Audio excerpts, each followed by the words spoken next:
Eine echte 12 Volt Klimaanlage für den Camper. Und zwar so klein, dass du sie in fast jedem Camper nachrüsten kannst. Klingt zu schön, um wahr zu sein? Genau das wollen wir heute herausfinden. Dafür haben wir uns diese Mini-Klimaanlage aus China bestellt und bauen sie gemeinsam mit dem verrückten Metallmann Bernhard in unseren VW-Bus ein. So, das wird schön warm. Oh ja, und eiskalt. Jetzt läuft das Ding.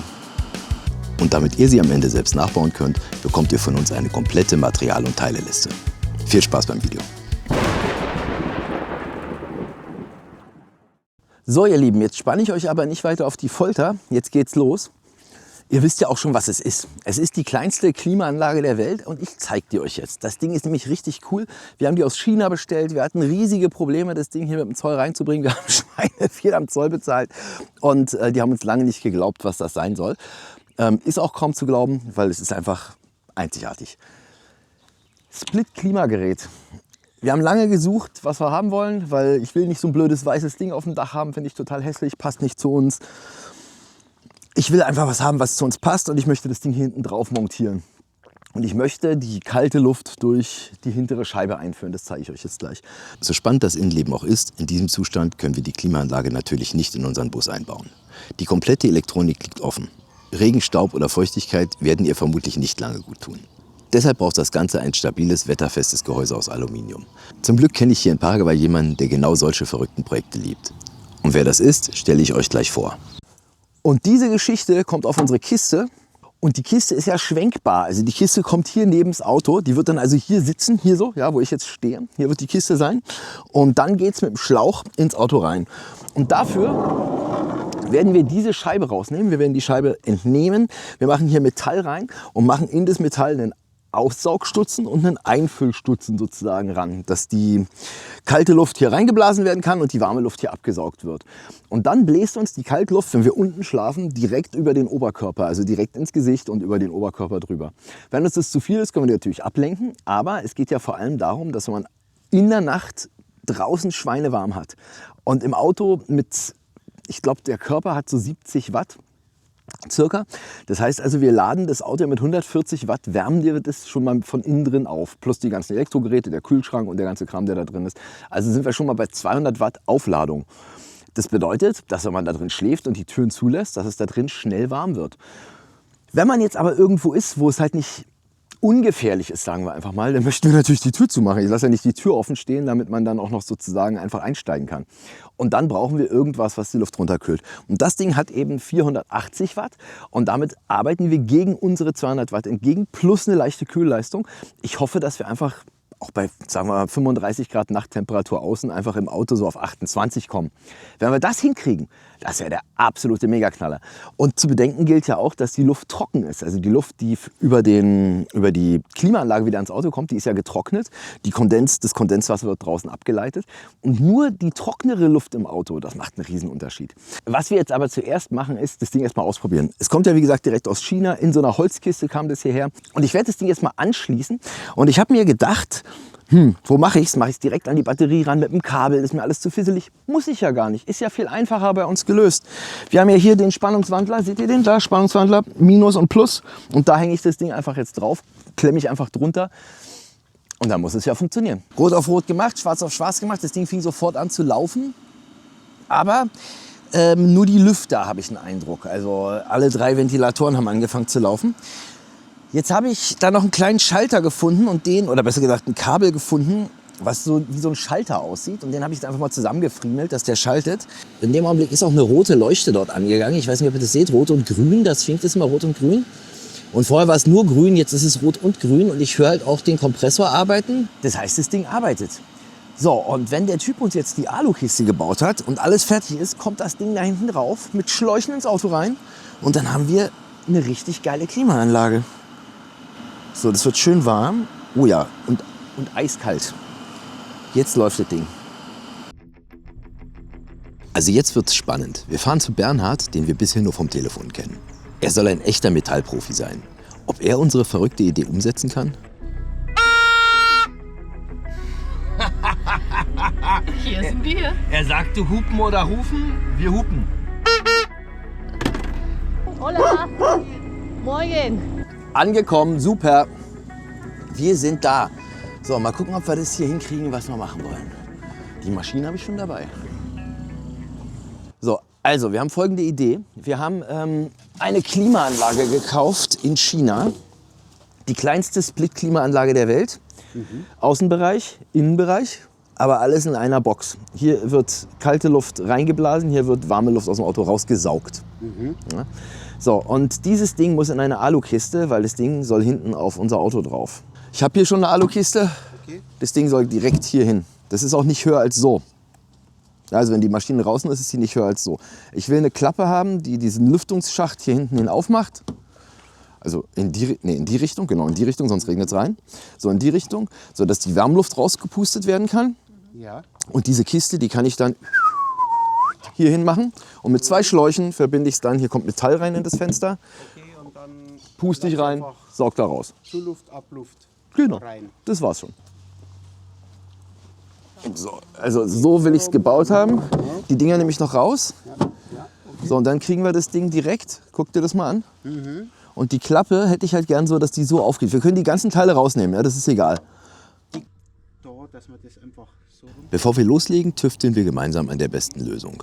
Das Gehäuse soll ja nicht nur kompakt werden und gut aussehen, vor allem soll die Technik darin zuverlässig geschützt sein. Also die Klappverschlüsse hätten halt immer an der Klappseite keine Dichtung. Guten Morgen, guten Morgen, guten Morgen, guten Morgen. Ihr seht, ich bin schon wieder dick eingepackt. Das liegt daran, weil wir hier nahe des Nordpols sind. Nee, Blödsinn. Es sind die einzigen 10 kalten Tage in Paraguay, aber mit denen muss man halt irgendwie leben. So, und ich bin auf dem Weg, ja, ich bin total gut drauf, ich bin auf dem Weg zu Bernhard. Und der hat mir gestern geschrieben und sagt, unsere Kiste sei weitestgehend fertig und er braucht jetzt mich und die Klimaanlage. Ich muss erst mal aufpassen, hier, die Straße ist sowas von einem Arsch. So, der braucht jetzt mich und die Klimaanlage, um das Ding endgültig anzupassen. Und die Alubox, die kommt ja dann hinten auf unsere Box drauf. Das heißt, wir brauchen eine wasser- und staubdichte Alubox und die hat der Bernhard gebaut, weil der Bernhard totaler Profi ist, aus dem Maschinenbau kommt und solche Sachen richtig gut kann. So, jetzt bin ich gespannt, wie das aussieht und ihr könnt euch also vorstellen, dass ich schweinegut drauf bin. Und da ist die Kiste. So, Schrauberbrille auf und wir legen los. Bernhard, bist du bereit? Ja. Die Kiste steht schon da und wir passen jetzt die Klimaanlage an die Kiste an, richtig? Na klar, Auf geht's. es wird alles passend gemacht. So, meine Lieben, da ist die Kiste. Das sieht schon mal richtig cool aus. Da ist unsere Klima drin, die schließt jetzt hier ab und hier sind die Anschlüsse. Das wird also richtig, richtig toll. So, erstmal Jacke aus, ist nämlich ganz schön heiß.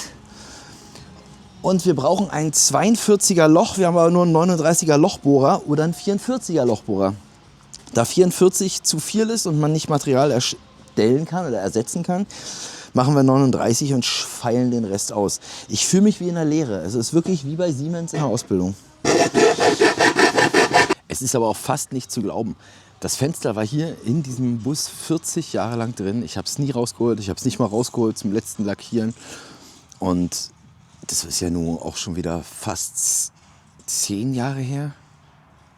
7 Jahre her. So. Vor 7 Jahren haben wir die Außenhülle neu lackiert, aber haben die Fenster drin gelassen, weil seine Urfarbe ja eh militärgrün war. War uns egal.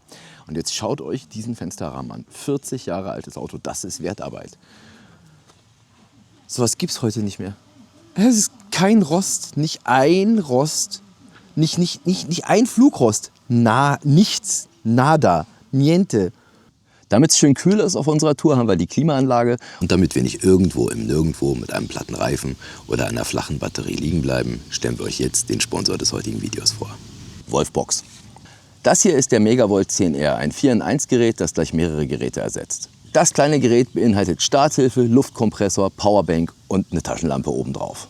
Laut Hersteller liefert der Megavolt 10R einen Spitzenstrom von bis zu 2000 Ampere und ist für 12-Volt-Fahrzeuge bis zu einem 5-Liter-Motor geeignet. Und das selbst, wenn die Batterie total schlapp macht. Außerdem pumpt der Luftkompressor mit bis zu 150 PSI die Reifen auf. Und das ist für uns total wichtig, wenn wir auf Dirt Road sind und zum Beispiel die Luft ablassen und unsere Reifen wieder aufblasen möchten. Und wenn unsere Kamera oder das Smartphone mal leer sind, dann ist die Powerbank eine echte Lebensrettung für uns. Gerade in unserem Chaos mit dem kleinen Bus ist es natürlich schön, ein so kompaktes Gerät zu haben, wo alles in einem ist. Wenn euch der Megavolt 10R interessiert, dann findet ihr wie immer den Link unten in unserer Videobeschreibung. Und vielen Dank nochmal an Wolfbox für die Unterstützung dieses Videos. Ohne Partner wie Wolfbox wären diese Inhalte gar nicht möglich. Wir zeichnen die Scheibe auf dem Stahlblech an und dann schneiden wir sie aus. Ich meine, ich habe ja selbst eine Metallausbildung bei Siemens gemacht, aber zumindest mal ein Teil meiner Ausbildung war auch Metall. Aber das ist so cool mit diesem Schweißtusch hier aus Stahl und mit diesen ganzen Befestigungen. Das ist der Megaknaller. Also wenn ich immer so hätte arbeiten können, dann würde das alles viel besser aussehen. Guckt euch das mal an. Perfekt.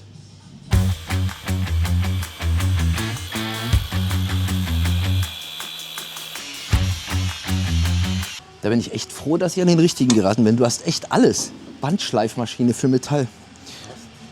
Hammer. Das wird richtig cool. Brauchen wir. Das wird richtig geil, mein Lieber. Hammer. Danke. Habe ich nur für dich gekauft.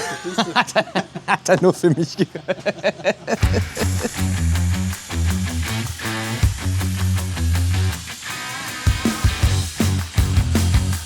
So, unsere Scheibe oder unser Blech für die Scheibe ist jetzt fertig. Wir werden da jetzt Löcher reinschneiden. Hier Lufteinlass oder Luftauslass. Hier Lufteinlass. Und hier kommt der Elektroanschluss ran. Er macht das.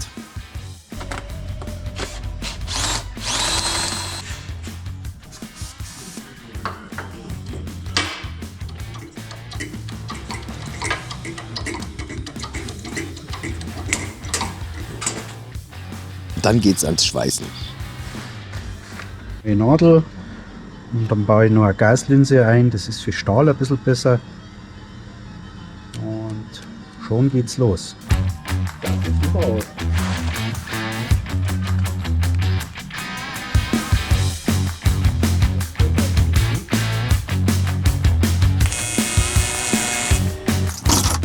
So, total geil. Jetzt holen wir unsere Scheibe ab vom Lackierer. Die müsste eigentlich fertig sein. Er hat gesagt um 16 Uhr.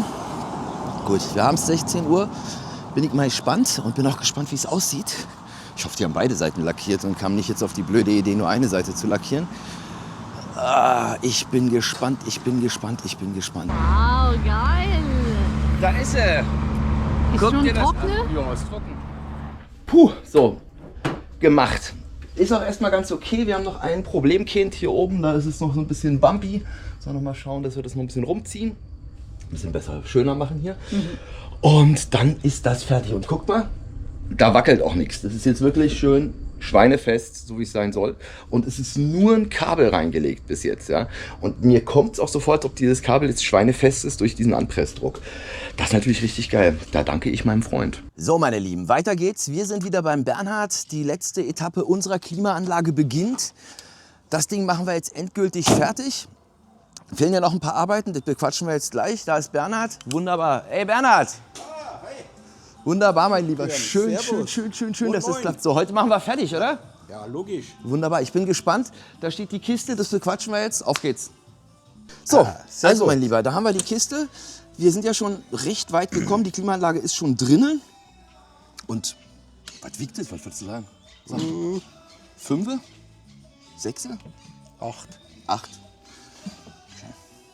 Ja, obwohl 7. 7. Sagen wir 7. Wir einigen uns Ja, auf 7, okay. das ist perfekt. Was machen wir heute? Wir wollen den Deckel umdrehen, ne? Genau, wir bauen jetzt den Deckel um, dass er dass es funktioniert, dass er halt richtig rum aufgeht und nicht ansteht.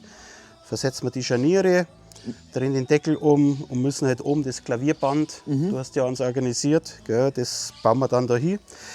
Und dann werden wir noch die Befestigung für den Deckel machen. Okay. So Schnappverschlüsse, hast du ja auch was organisiert. Damit wir den Anpressdruck für die Ohrringe hinkriegen. Wir Genau. müssen auch die Maschine anheben, weil guck mal hier, die bewegt sich, der Deckel auch mit vollem Genau. Anpressdruck, ist noch Bewegung drin. Ja. Und ich glaube, wir müssen so doll von unten pressen, dass wir wirklich, wenn wir die Scharniere festziehen, halt wirklich auf den Ohrring draufdrücken. Ne? Ja, genau.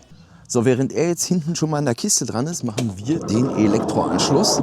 Das wird alles mehr Mad Max und ich habe auch gar keinen Bock auf irgendeinen Daueranschluss, sondern hier kommen 2 Schrauben oder 2 Gewindestangen rein, die sind isoliert zur Scheibe und dort kommt eben Plus Minus hin, wir schreiben hier 12 Volt hin und dann schließen wir hier unsere Klimaanlage an. So, und für den Elektroanschluss haben wir jetzt hier so Plastikteile, die sind natürlich isolierend und tun auf einer Seite sozusagen diesen Plastikanschluss, also der ist von außen zu sehen mit der Gewindestange drin und von hinten ist dann sozusagen die Mutter, wo wir dann später den Kabelschuh drauf machen, der von der Batterie kommt und auf der anderen Seite kommt nicht ein Kabelschuh, sondern doch, heißen ja Kabelschuh, genau.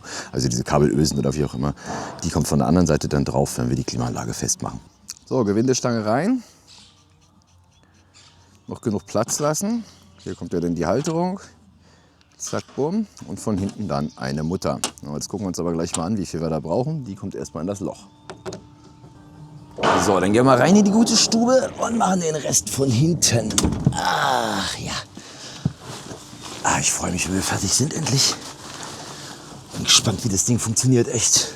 Also, dass da kalte Luft rauskommt, haben wir ja schon gesehen. Aber wie das den Raum hier runterkühlt, da bin ich gespannt drauf, wie das wirkt. So, Nummer 1. Normalerweise habe ich es ja immer damit gemacht, aber das ist bei diesen richtigen Kabelösen hier für 10 Quadrat ein bisschen anstrengend. Aber Bernhard hat das richtige Werkzeug. Damit ist alles möglich. Das ist fantastisch. So, und jetzt hauen wir einfach die Kabelenden hier drauf, dass wir Ösen haben. Schön fest. So, und jetzt mit dem Ding hier. Gucken, ob wir die überhaupt reinkriegen. Ja, das sieht gut aus. Einfach zusammendrücken. Einfach. Ganz einfach. Oh ja. Oh ja. Oh ja. Das ist krank. Bei 12 Volt ist ja immer das Wichtigste, dass die Leitungsdicke stimmt.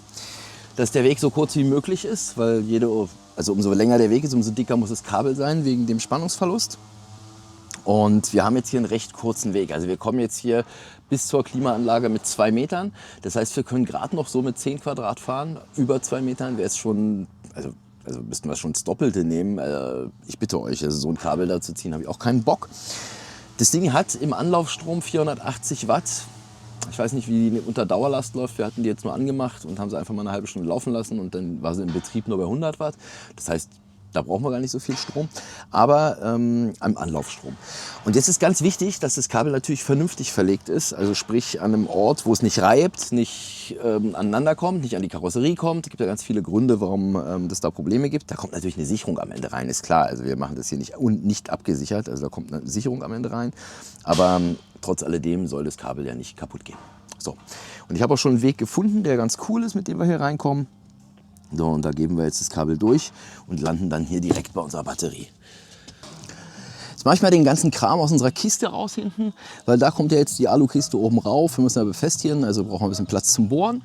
So, und dann müssen wir das wieder abdichten, damit uns da nicht reinregnet in die Kiste. Also alles mit Fahrradschlauch oder mit Gummi machen. Und dann können wir die Kiste da hinten drauf befestigen. Und sobald die Kiste hinten drauf befestigt ist, können wir weitermachen mit den restlichen Befestigungen. Boah, ich freue mich. Das Ding wird echt immer cooler. Es wird ein richtiges Mad Max-Fahrzeug am Ende. Ja, und bevor wir das Alu hier lackieren können, müssen wir das anschleifen, weil Aluminium ja unglaublich schnell eine Oxidationsschicht ausbildet und da hält ja nichts drauf. Deswegen machen wir das jetzt mit einem Exzenterschleifer mit 80er Papier. Das ist ein bisschen weich, das ist ein bisschen weniger. Was ist das hier? Wahrscheinlich 200er oder irgendwas in dem Dreh. So ganz so doll ist es nicht. Also ganz so grob ist es nicht. So, und damit machen wir jetzt die ganze Kiste, rauen die an. Und wenn die angeraut ist, wird die noch mit Silikonreiniger gereinigt und danach mit Grundierung gestrichen. Und dann gebe ich die zum Lackierer und lasse die außen schwarz machen.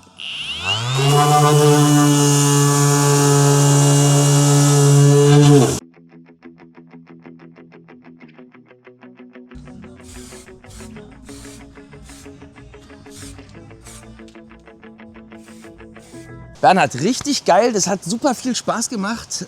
Du bist ein total Metallverrückter. Also ich habe selten Leute gesehen, die so viel Leidenschaft mit Metall haben. Erklär doch mal unserem Publikum oder erklär doch mal generell, wie bist du auf Metall gekommen und wie hat es so eine Leidenschaft in dir entwickelt? Ja, Metall, ganz einfach. Natürlich, wir waren ja eine größere Familie, 4 Kinder. Da gab es nicht irgendwas Neues kaufen, sondern wir haben halt einfach, der Vater hat was gebracht und da haben wir das repariert und da mit 3, 4, 5 Jahren fängt das schon an, weil da waren wir immer in der Werkstatt dabei. Und Okay, dann alles ist das klar. halt so. Also Dann dein ist Leben man ist Metall. geimpft. Ich habe gar nicht anders auskennen. Es ist so. Ja. Okay, alles klar. Und es ist natürlich dann weitergegangen mit einer Lehre mit 15 Jahren. Ja, also das ist ja jetzt schon 40 Jahre her oder über 40 Jahre als Werkzeugmacher. Und dann ist natürlich der Weg schon vorgegeben. Ja. Und habe dann später Maschinenbau gemacht und da habe ich einen Meister gemacht. Und das war dann so richtig der Durchbruch, weil da ist dann noch mehr Schweißtechnik oder Montagetechnik oder sonstiges und auch mit anderen Materialien wie ein Werkzeugmacher. Ja, und seitdem ist es einfach so. Also kann man sagen, du bist seit über 40 Jahren, arbeitest du mit Metall. Richtig. Und du hast auch mir erzählt, du hast eine Firma in Deutschland gehabt. Mit Ja. was habt ihr euch beschäftigt? Was Ja. hat die Firma gemacht? Also die Firma war also ein Kleingewerbe und das war die BS Special Parts, die gibt es jetzt auch noch, läuft natürlich jetzt aus.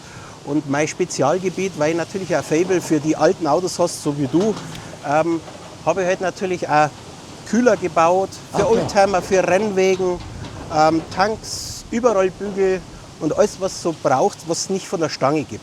Also okay. generell habe ich auch gesagt, ich baue nichts, was eigentlich im Internet zu kaufen gibt. Okay, Wenn alles es klar. zum Kaufen gibt, dann gibt es es bei mir zu kaufen. Okay, alles klar. Das heißt also, bei dir ist, wenn man jetzt einen alten Petrol hat oder irgendein altes Auto, wo jetzt der Kühlwassertank zum Beispiel kaputt gegangen ist, Ja. ich krieg den in Paraguay nicht ran, dann wärst du genau der Richtige, der das Ding einfach bauen kann. Genau. Das ist ja cool. Es ist eigentlich, das Thema hast du ja jetzt gerade angespitzt. Ich habe ja selber einen alten Patrol und die Kühlwassertanks, die zerblättern. Da ist nur noch ein Bröselhaufen. Und da drin habe ich schon den Muster als Prototyp für meinen eigenen erstmal. Und dann natürlich kann es sein, dass ich den mal anbiete. Da ist er ja. Da ist Super er ja. geiles Teil. Echt. Und das ist jetzt der neue Kühlwassertank für dein Petrol. Ja? Selbst aus Genau. Aluminium geschweißt, hält Komplett. lebenslang. Der hält lebenslang. Ganz klar. Für Leute, die hier in Paraguay sind, wer kann zu dir kommen? Was bietest du? Es ist eigentlich ganz vielschichtig. Ja. Also ich gehe mal auf die Traveler, sage ich mal so, die wo mit Motorrad kommen oder mit so einem Auto, braucht man eine Alubox oder braucht man einen Dachträger. Motorradl, da haben wir jetzt vor 2, 3 Wochen, die sind jetzt unterwegs durch Südamerika, habe ich praktisch Kofferhalter gebaut. Ah, okay, alles klar. Weil du kommst ja rüber, du kaufst ja jetzt hier meinetwegen das Motorradl und dann, aber wie soll ich mein Gepäck befestigen? Ja, genau. Du fährst jetzt nicht mit so einem kleinen Köfferchen rum und da haben wir eben, zeitlang haben wir die ganzen Halter gemacht und so. Die können einmal kommen, ganz einfach. Unterbodenschutz? Die Rallye-Fraktion hat mich auch schon ein bisschen entdeckt. Ich habe dann schon Unterbodenschutz gemacht. Jetzt einen Kühler bauen aus Aluminium, der wo ein Hochleistungskühler ist, besser wie das Originale. Ein Tank für ein Rallye-Auto und so Sachen. Das ist einmal die eine Sparte. Und natürlich kann eigentlich jeder kommen, der wo irgendwas zum Reparieren hat, wo sie auch oft mal sagen, das war in Deutschland auch so, wir können es nicht oder wir haben auch die Zeit nicht, weil der Stundensatz viel zu hoch ist. Ja, und da habe ich halt einfach im Nebengewerbe habe ich gesagt, okay, und da habe ich schon viel gemacht. Ja, du kannst Alu schweißen, du kannst Edelstahl, Edelstahl schweißen, Stahl schweißen. Genau. Also egal, was ihr braucht, ja, oder irgendwas produziert braucht, meinetwegen Halterung für Solarpanel, Eingangstore, Scharniere, all diesen ganzen Kram. Da liegt übrigens gerade ein riesen Eingangstor. Steht ja. Also genau diesen Kram könntest du machen. Und wir machen die ganzen Kontaktdaten von ihm unterhalb von unserem Video, wo ihr ihn findet. Wo bist du? Du bist in Planta Urbana hier, ne? Jetzt aktuell bin ich natürlich noch woanders, weil das ist nur vorübergehend. Aber wenn ihr vom Planta Urbana Richtung Deutschen Sportplatz fahrt, da biegt man dann rechts ab zum Sportplatz. 100 Meter davor seht ihr das dann schon direkt Okay. an der Route. Da bin ich dann in Zukunft, ich denke mal so Ende des Jahres, bin ich dann eingerichtet. Cookie, Das ist auch noch der Hund. jetzt kommt der Hund. Cookie. Da komm her, bleib stehen. Mensch, aber richtig. So, erstmal Alessandra gerettet. Also Ja. die Kontaktdaten von Bernhard sind unterhalb von unserem Video. Da Genau. ist die Telefonnummer, da mache ich noch eine Standortbeschreibung rein. Ja, genau. Wird Und- sie eben ändern. Genau, wir aber machen gleich einfach mal deine Telefonnummer rein und wer dich erreichen möchte über WhatsApp, der kann dann mit dieser Nummer neben und dich einfach anschreiben. Genau, richtig. So machen wir es. Also da findet ihr Bernhard und meldet euch, wenn er was braucht. So, jetzt sieht er das Ding in Betrieb. Wir haben also Schläuche zur Verbindung genommen. Die gehen hier aus der Klimaanlage raus, die gehen ins Auto rein. Kalte Luft, die reingeht, warme Luft, die abgesaugt wird. 12 Volt Anschluss, das Ding rennt. Wir haben jetzt draußen 31 Grad. Ich zeige es mal in die Kamera, kann man das sehen? 31 Grad. So, und dann gucken wir doch einfach mal, wie viel Grad wir da drin haben. So, und jetzt sitze ich direkt in dem Luftstrom und ich kann hier auch nicht ewig sitzen, weil es wird richtig kalt, da kriege ich einen steifen Nacken von. Und wir haben drin 25 Grad. Ganz wichtig. Wir stehen jetzt im Schatten und wenn die Sonne auf die Karosserie einwirkt, dann ist die Einwirkung auf die Karosserie viel stärker als die Anlage, weil die Anlage ja nur 480 Watt hat. Das bedeutet, ihr werdet niemals ein Auto, was in der Sonne steht, runterkühlen können. Aber was funktioniert ist, wenn man abends einschlafen möchte und im Schatten steht und einfach draußen 35 Grad hat, kommen wir auf 28, vielleicht 26 runter. Und genau das ist die Temperatur, die man braucht zum Einschlafen. Gleichzeitig holen wir die Feuchtigkeiten aus dem Auto raus und es hat keinen Schimmel, wenn wir hier im Regenwald sind. Das sieht auf jeden Fall schon mal gut aus. Also normalerweise habe ich ja mein Handy nicht in der Hand, aber heute ist ein bisschen kompliziert und ich habe ja versprochen, dass ich euch die komplette Teileliste gebe. Da möchte ich natürlich nichts vergessen. Also zuerst, die Klimaanlage ist von Regit und wir haben das Modell DC Klimaanlage DV1910E-AC. Wenn ihr jetzt nicht mitschreiben wollt, unten in der Videobeschreibung ist nochmal alles verlinkt und da ist die komplette Teileliste für euch nochmal abgedruckt, damit ihr alles habt und auch nichts vergisst. So, zum anderen haben wir 1 Quadratmeter Alublech ungefähr verbraucht, in unserem Fall auch noch Stahlblech für das Fenster, aber wie ihr das am Ende macht, das ist ja völlig euch überlassen. Also das kann man ja von oben ins Auto reinführen, von unten, wenn Platz im Motorraum ist, egal. Ja, das müsst ihr wissen, wir haben Stahlblech verwendet. Wie dick euer Kabel sein muss, kann ich euch nicht sagen, weil es kommt natürlich auf eure Kabellänge an. Es geht ja hierbei um den Spannungsverlust bei Gleichstrom. Habe ich 10 Meter langes Kabel, ist das natürlich ein kompletter Unterschied, als wenn ich ein 3 Meter langes Kabel habe. Das müsst ihr euch selber raussuchen, aber ihr braucht natürlich Kabel und Kabelschuhe. So, wie geht's weiter hier? Für die Alukiste, Scharniere, Schrauben, alles, was man an Material braucht. Aber auch hier sind ja der Fantasie keine Grenzen gesetzt. Ich will euch jetzt nicht sagen, was wir da verwendet haben. Wir haben ja keine Bauzeichnung mit dazugefügt und ihr wisst ja dann gar nicht, wo wir die Schrauben einbauen. Also, das kann man natürlich bauen, wie man mag. Die Anschlüsse, die Plastikanschlüsse, die wir gedreht haben für die Fensterscheibe, wo der Stromanschluss ist, da sollte man sich was einfallen lassen für einen Stromanschluss. Hier ist der Fantasie ja keine Grenzen gesetzt und insofern schreibe ich jetzt einfach mal Anschlüsse. 4 Stück sind es, 2 fürs Auto, 2 für die Kiste. Dann haben wir Moosgummis verwendet, einfach um die Kiste zum einen ein bisschen gefedert zu lagern und zum anderen, um den Deckel abzudichten, damit kein Regen reinkommt. Moosgummi ist eine super Sache, solltet ihr auf jeden Fall genug holen. Ich habe ganz flachen genommen für die obere, für den Deckel, einfach für den Rand und unten drunter richtig dicken, damit die Kiste sozusagen federnd gelagert ist. Dann braucht ihr noch Ohrringe zum Abdichten für den Regen und natürlich Schlauch für das Kondenswasser. Und ganz im Ernst, am besten einen Profi wie Bernhard, weil alleine hätte ich das nie hingekriegt. Also, die gesamte Liste ist unten in der Videobeschreibung. Und wir sagen danke, das war's für heute. Schön, dass ihr dabei wart. Wir sehen uns beim nächsten Mal.